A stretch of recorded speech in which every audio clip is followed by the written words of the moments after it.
Célébration des 60 ans du traité de l'Élysée, la France et l'Allemagne font le bilan des projets de développement financés au profit du Togo. La France, l'Allemagne et la représentation de l'Union européenne au Togo ont célébré ce 20 janvier à Lomé les 60 ans du traité de l'Élysée qui a marqué un tournant décisif dans la construction de l'Europe et sa coopération avec le reste du monde. Le 22 janvier 1963, la France du général de Gaulle et l'Allemagne du chancelier Konrad Adenauer signaient le traité de l'Élysée, marquant la fin d'un cycle de conflits et de rivalité entre les deux États moteurs de l'Europe. 6 décennies après, le couple franco-allemand se porte à merveille selon les deux pays. À la faveur des 60 ans de cet accord bilatéral historique, les représentations diplomatiques des deux pays au Togo ont co-animé ce vendredi une conférence à Lomé dans les locaux du Goethe Institut. Occasion pour les diplomates allemands Matthias Veltin et français Augustin Favreau de faire le bilan des projets de développement financés par Berlin et Paris au profit du Togo. Un chapelet d'activités sont inscrites à l'agenda de cette célébration. Des acteurs togolais des arts plastiques étaient ainsi à l'honneur ce 20 janvier,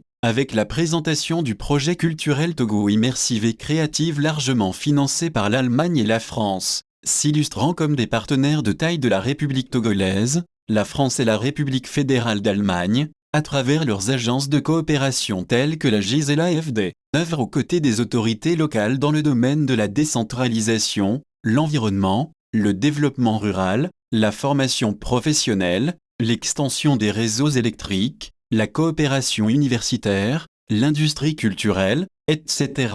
Sur le continent européen, le couple franco-allemand est au cœur des accords et de la politique extérieure de la Commission de l'Union européenne. En témoigne l'Alliance pour le multiculturalisme promue par l'Union européenne dans le monde et qui est une initiative franco-allemande.